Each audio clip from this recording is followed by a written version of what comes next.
Right, welcome to the channel, ladies and gentlemen. Today we've got some massive spoilers, I guess, for Star Wars The Rise of Skywalker. And yes, we will be talking Emperor. It's not a spoiler, it's in the trailer. The laugh is, anyway. So if you don't want to watch the video, please do click off. I know not a lot of people seem to care that much anymore. But yeah, there will be some spoilers ahead for this. And this is all courtesy of MakingStarWars.net. Very reliable source for Star Wars news. Very reliable. So, and it's funny as well, because this is a hugely reliable source. They seem to be confirming a lot of the previous leaks, right? So, it says, Empire Empirical. I've seen some Sith. Top marks for play on words. I am ready to talk a bit more about what I know about the final confrontation in Star Wars The Rise of Skywalker, and what my sources have described as the money shot. So this is obviously the third act. It needs to build to this big crescendo. Now, having seen the shot, I can't say I disagree with them.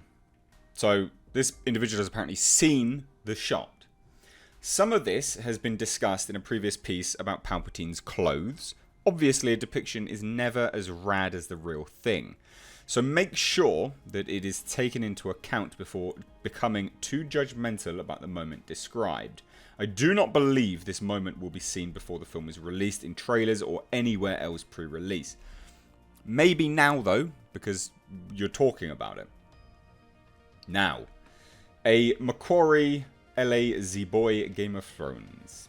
The climax of Star Wars The Rise of Skywalker culminates with Rey confronting the Emperor on his stone thorny throne. So he has a throne made out of stone with a bunch of thorns in it. The high-backed chair of the throne is essentially the throne Ralph McQuarrie designed for Return of the Jedi. However, the throne is surrounded by 4 giant stone horns or thorns on each side of the throne, with 2 smaller thorns near the Emperor's armrest. The seat is 4 or 5 steps high. It appears to have tiny red lights on a few of the throne's thorns. It sounds interesting. I think that sounds interesting. I mean, it does look it's very reminiscent to this, as described anyway. And then it continues. So Darth Sidious dresses for the job he wants, not the job he has, because obviously he's not the Emperor at the moment, is he? Darth Sidious, former Emperor of the Galactic Empire, sits upon his throne after Ben Solo has died. So this is something which has long been rumoured to be in the movie. Ben Solo dies. He becomes Ben Solo after like a back and forth. Now, Darth Sidious has channeled the Force through Rey and Ben and rejuvenated himself to his former Revenge of the Sith youth, looking as he did when he declared himself Emperor after eradicating the Jedi Order several decades before in Revenge of the Sith. Interesting.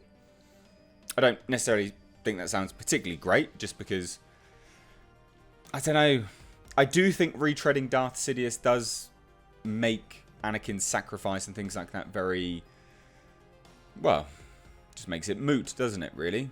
Which is a huge shame. And again, it could be good in action. The rejuvenated Darth Sidious appears in The Rise of Skywalker wearing a red burgundy robe with a black hooded tunic over the robes. His waist is tied with a black belt with a silver buckle on it with a red light offset to the right hand side. It is my personal opinion that this may be Palpatine's best costume in the Skywalker saga. The black tunic is like Darth Vader's or Luke Skywalker's Return of the Jedi costume, but the skirt flows down to his feet.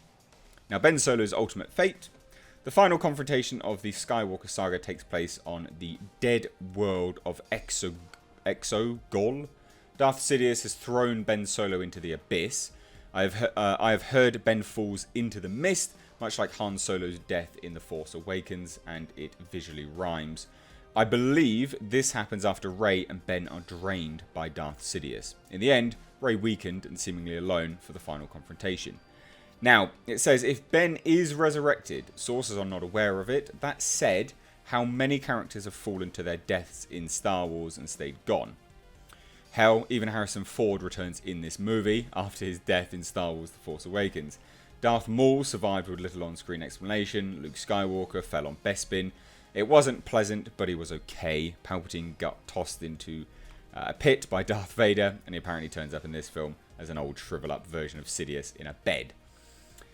Now, they say, I theorize that when Rey is rejuvenated to face Palpatine, Ben Solo may be the power from the other side that helps Rey in the end. But as of now, that is conjecture on their part. The money shot setup. So this is what we build towards.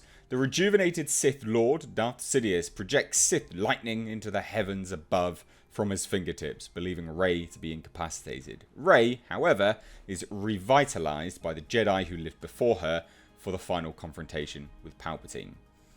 She slowly begins to rise as Palpatine zaps the Resistance fleet with his torrent of lightning above the dead planet. The Resistance fleet and the First Order's Sith fleet are about to clash. The blast of lightning from Darth Sidious's fingertips into the sky above acts as a supernatural EMP that causes the Resistance fleet to essentially short out and float dead in the waters of space, making it vulnerable to the Sith fleet. It appears in that moment that it was lost. I think this sounds epic, right? But I also think it sounds bad because I know what's coming next, where Rey ultimately beats Darth Sidious. He sounds literally the most powerful he has ever sounded. And it would seem that Rey is going to go and kill him. I would imagine anyway. Darth Sidious is ready to retake his place as Galactic Emperor when Rey interrupts the Sith victory and stands before her grandfather. Yeah, that's right. Grandfather. The restored Rey catches Darth Sidious's attention, and he is forced to stop his stream of Sith lightning. The Resistance fleet recovers, powers back on, and the fight against Sith fleet above Exegol ensues. Rey buys the fleet just enough time for the Millennium Falcon to show up with reinforcements for the final epic space battle. Just as Darth Sidious lowers his hands and stops attacking the fleet above, the Sith Lord looks to Rey and angrily blasts his lightning towards his granddaughter. Rey ignites Leia and Anakin Skywalker's lightsabers and deflects her grandfather's attack. So the money shot is Darth Sidious, who, after doing an extensive deep dive into sources on this film, I have to conclude that Palpatine does not use a lightsaber in the film, and if he ever did, he does not wield it in this film anymore. So I do not expect Palpatine to use his lightsaber against Rey and Ben. So that's literally... Here is our fantastic artistic depiction from my personal notes of a shot from the film showing the Macquarie throne, Darth Sidious' new robes, and Rey defending herself from the attack. I don't think that sounds ultimately like a money shot, to be fair. Because if she beats him, that really does negate... It just downplays Luke Skywalker and Anakin. Hugely, in fact. I have to conclude that Matt Smith is not a part of the film as we once thought. Matt Smith's involvement is based in reality, not just rumour. However, something must have changed. I theorised that Palpatine was going to be rejuvenated into his younger self, with Matt Smith playing the part of a mid-30s Palpatine. But I also theorised that it was decided to just bring in Ian McDiarmid and let him do the whole thing because he is Palpatine, Darth Sidious, after all. It doesn't sound very good. I don't know. Difficult. Look, there you go. That's the news. I am not enthralled by this. It's interesting. A lot of it does seem to negate what we've heard before it. I don't think this will please a lot of fans, actually. I could be wrong, though, because obviously a lot of fans will watch this video and you'll tell me. But I don't think fans will be very happy with this. But what do you guys think? Let me know down below in the comments. If you are new here, make sure you hit subscribe. You can stay up to date on the world of pop culture and movie news based on the bell notification icon. If you want to show your support, you can. There's a Patreon link down below, and also merch underneath every single video. There's Space Jeebus. We've got Xenomorph t-shirts, Joker-inspired t-shirts. Check them out. You may like them. Anyway, guys, thanks so much for watching. I've been Mr. H. Take care.